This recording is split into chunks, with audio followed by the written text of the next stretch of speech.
Shalom warriors, shalom partners, and welcome to Jerusalem. Behind me you can see the beautiful Tower of David, and we would like to welcome you to our second show. We hope you enjoy it. Loved you long before you loved me. Israel, found you long before you found me.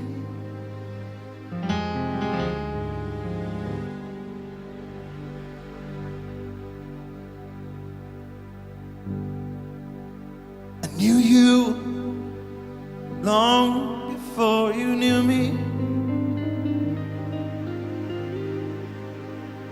All of you, all over the world, loved you.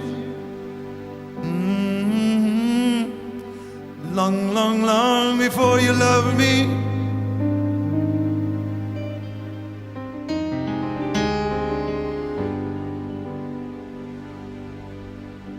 I wrote a song the way that I would love you, love you, love you, love you. Wrote a poem about the way we would stand face to face. And I wrote it with my own blood on the cross, with you in my eyes. See, I loved you. God says I loved you, Israel.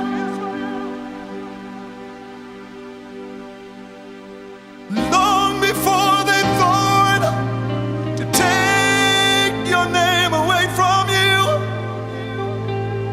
Israel, I loved you then. Long before you wandered away, but now I'm gathering you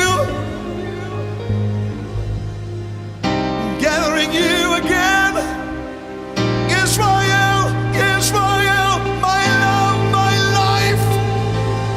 God says no one will take you away from me. No one. I said no one. Not Syria, not Iran, not Russia, not China. No one, no one, no one, no one, no one.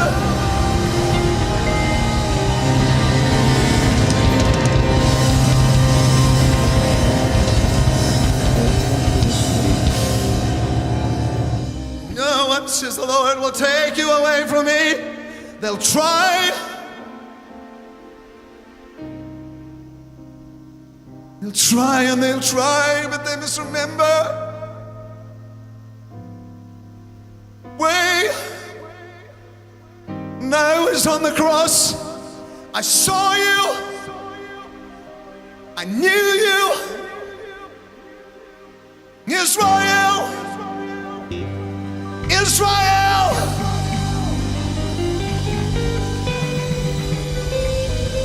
You are mine.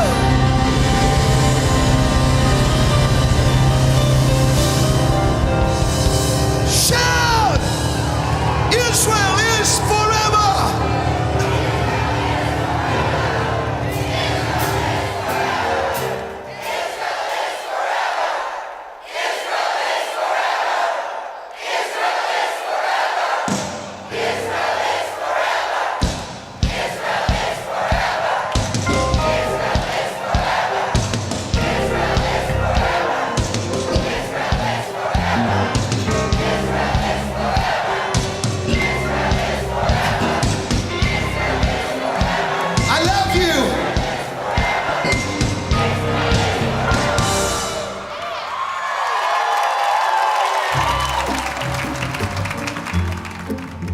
Now I'm going to read to you the majority of Romans 11 in the Message.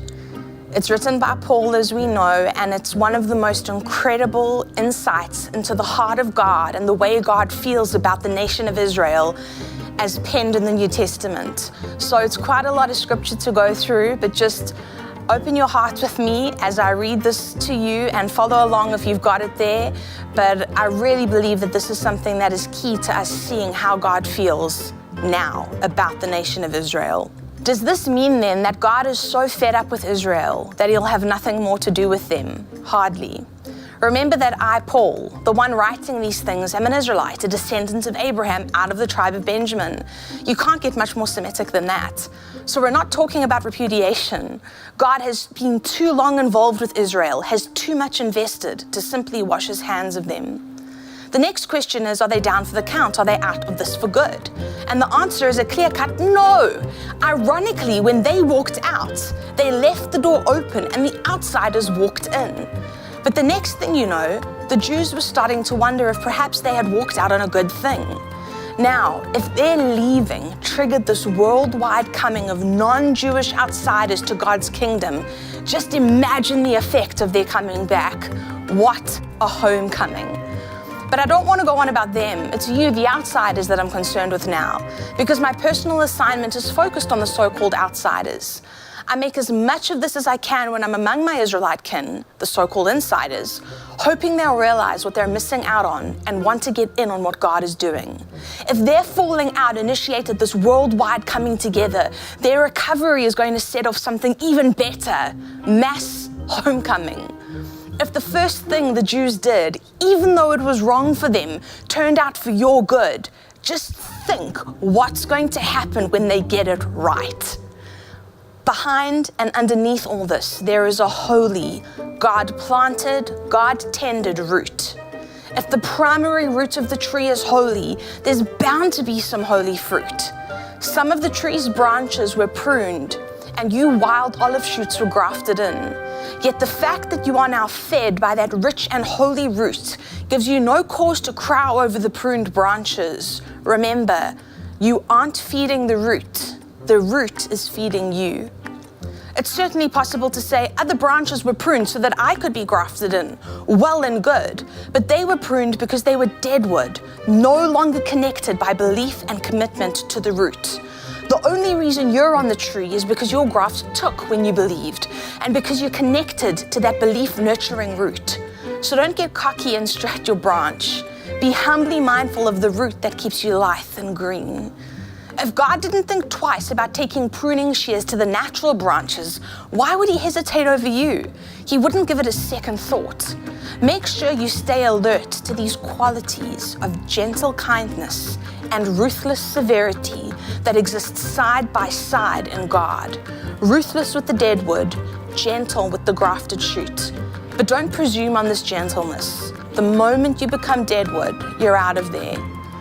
And don't get to feeling superior to those pruned branches down on the ground. If they don't persist in remaining dead wood, they could very well get grafted back in. God can do that. He can perform miracle grafts. Why, if he could graft you, branches cut from a tree out in the wild, into an orchard tree, he certainly isn't going to have any trouble grafting branches back into the tree they grew from in the first place. Just be glad you're in the tree and hope for the best for the others. I want to lay all this out on the table as clearly as I can, friends. This is complicated. It would be easy to misinterpret what's going on and arrogantly assume that you're royalty and that the Jews are just rabble out on their ears for good. But that's not it at all. This hardness on the part of insider Israel towards God is temporary. Its effect is to open things up to all outsiders so that we end up with a full house. Before it's all over, there will be a complete Israel. As it is written, a champion will stride down from the mountain of Zion. He'll clean house in Jacob. And God says to them, this is my commitment to my people, removal of their sins. From your point of view, as you hear and embrace the good news of the message, it looks like the Jews are God's enemies. But looked at from the long-range perspective of God's overall purpose, they remain God's oldest friends. God's gifts and God's call are under full warranty. never cancelled, never rescinded.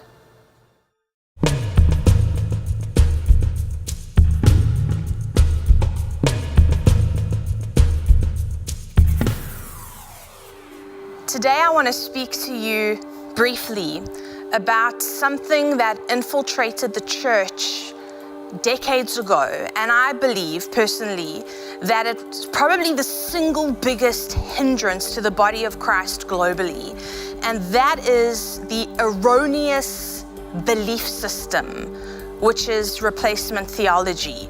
Now, some of you might be wondering, what is replacement theology? Some of you might be reacting already that I'm using that term, but bear with me. I'm going to attempt to explain this very large topic very simply and very quickly. Replacement theology is a wrong teaching that came into the church that taught that the church globally has replaced the nation of Israel. That is incorrect. It is wrong. There are many notes that I have that I could go into about this, but I'm not going to for time's sake.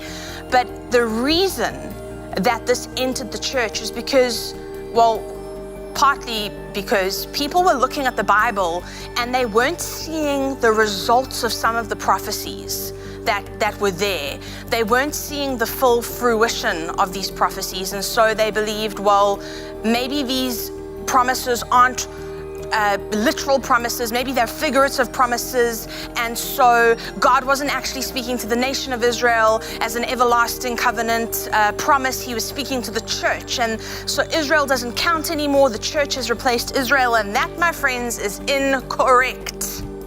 The church was birthed out of Israel. When you look through scripture, we were grafted in as a result of God's inclusivity. We were grafted in to the blessing of Abraham. The church has not replaced Israel. The church works parallel to and alongside Israel. So some people don't talk about it anymore now, but I know when I was a kid, there was a huge movement of replacement theology that was going through. And Kim even speaks about how he believed that the Jews weren't important, or that, because they'd sinned, God had cursed them. But that is completely contrary to scripture. One of the last projects that I ever did for Kim, I went through the entire Bible from Genesis to Revelation, and actually, it's Genesis to Hebrews if you want to know what the scriptures are. But I went through every single scripture pertaining to Israel being chosen by God, the Jewish people belonging to God and being his chosen people, about the city of Jerusalem being the place that God has chosen to place his name on the earth, and about the boundary lines of the land given to Israel as her eternal inheritance. There's 38 full pages of scripture that I have from Genesis to Hebrews, because Revelation speaks about the new heaven and the new earth. And all of the scripture is pointing to God's promise being an everlasting one, being a covenant that is everlasting. The covenant that God made with Abraham, and we're going to speak about covenant a little bit more in weeks to come, but the covenant that God made with Abraham was an everlasting one. It was an eternal covenant. It was one that could never be broken. And you might look at that and think, oh, well, the Jews did this and the Jews did that. Yes, of course, humans, we all do things that we shouldn't do. And I'm not for one moment saying that Jewish people are perfect or that the nation of Israel has got no flaws. That's not what I'm saying. What I am saying is that back in Genesis 12, when God spoke that word out to Abraham and set a law into place, remember, we spoke about this last week, when Genesis 12:3 happened and God said, I will bless those that bless you. And then the next bit of the verse goes on to say that all nations of the earth would be blessed through Abraham. At the time, it seemed insane. The man was, nearly 100 and didn't have a child. But God set that law into place, and it's something that is still in operation today. So our responsibility as the church, our responsibility as Christians, is to embrace Israel, to support Israel, to pray for Israel, to sow into Israel. That is our responsibility, and it's an incredible one. It's a privilege. I think so much has been stolen from Christians by being misled and being fed the wrong information. And that's why the Bible says in the book of James, not many of you should desire to be teachers, because teachers are judged more harshly. That's a scary thought, hey? Sure, even for me standing here with a microphone clipped to me. Quite nerve-wracking, yes. But that's why, you know, my life mission, Israel's my passion. And I want people to know how important it is. I want people to experience the fullness of the blessing of God when revelation comes and illumination comes and insight comes, and suddenly you realize that the Bible is this love story between God and this nation, Israel. The whole Old Testament is this crazy love story between God and these people. And then as you go through the New Testament, yes, Jesus fulfilled the law, but he didn't remove it and make the Old Testament null and void. In fact, he fulfilled it. And in shows that are upcoming, we're going to be looking at prophecy. We're going to be looking at the different prophecies that took place concerning Jesus. And we're going to look at the prophecies concerning the nation of Israel. You know, I don't have time to get into it today, and I don't want to get like ahead of myself. But crazy things like in Isaiah 66:8, when it says, can a nation be born in a day? The answer is yes. It happened on the 14th of May, 1948. Think about it. Isaiah saw this hundreds of years before Jesus was born. He saw, God showed him, he saw the future, that a nation could be born out of ashes and this ruinous heap in a moment. And that's what happened on May the 14th, 1948. In our generation, yes, of course I wasn't born yet, and you probably weren't either, but it's still within the last 100 years. And if you look at that over the spectrum of history, it's in our day, it's in our time. And we're gonna really get into that. But for now, very briefly, I just want you to remember these key points. The church has not replaced Israel. The church was birthed out of Israel.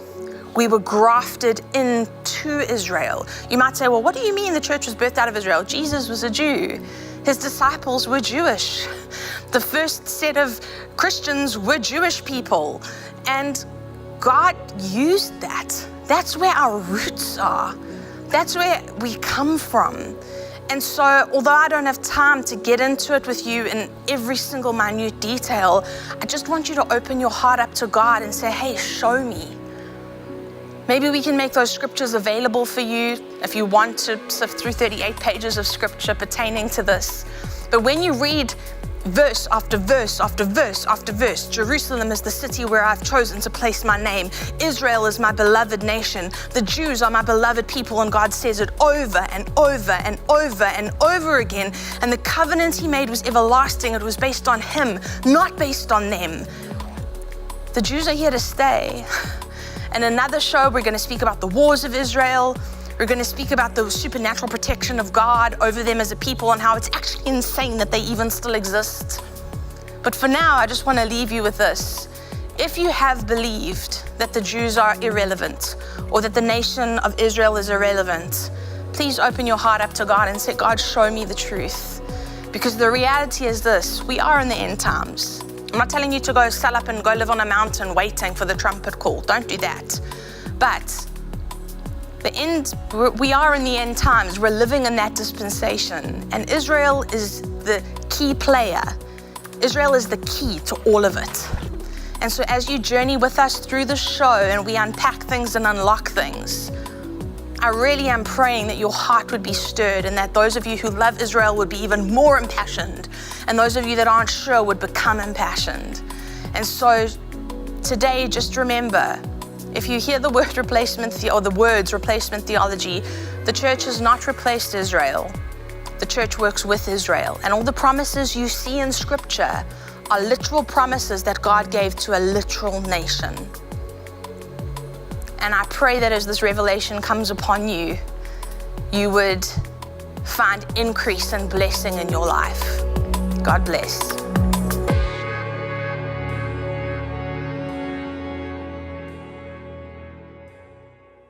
Shalom, House of Destiny, Shalom Warriors, and welcome to Jerusalem.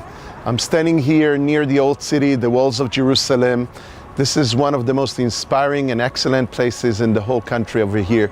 Behind me, that's the Tower of David, this incredible place where so many people, warriors, came over and defended Jerusalem from this area over here. And I'm here for you because you're also defending Jerusalem. You're also praying for the peace of Jerusalem.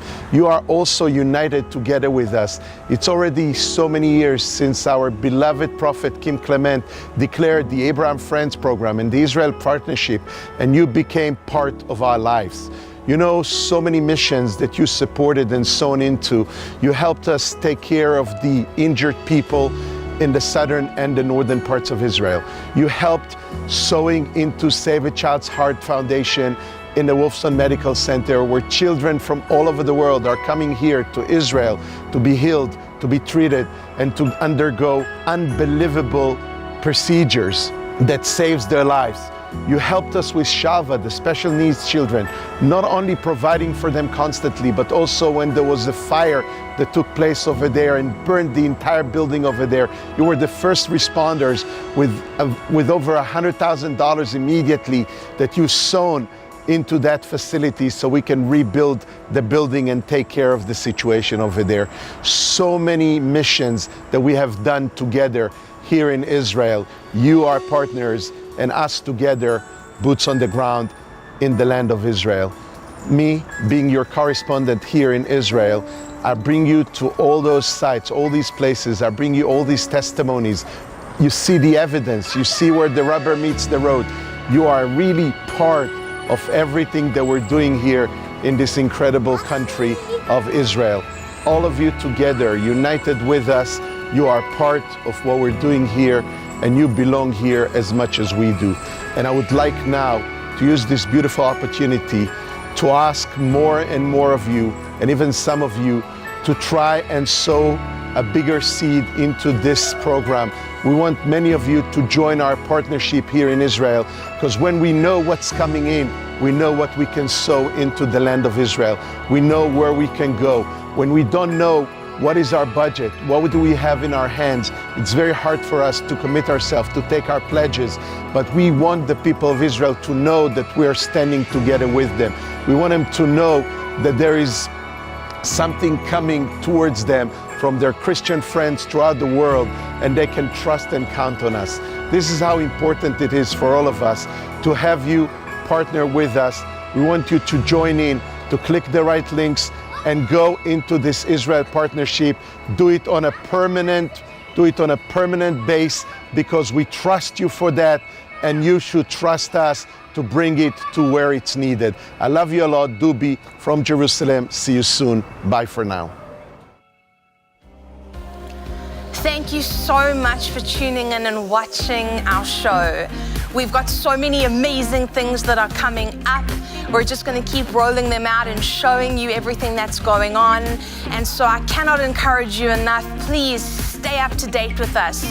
Follow everything that we're doing, and just follow us on all our social media platforms. And we're just so excited to have you on this journey with us. And thank you again for your support. It means so much, and we are able to accomplish incredible things because of incredible people like you.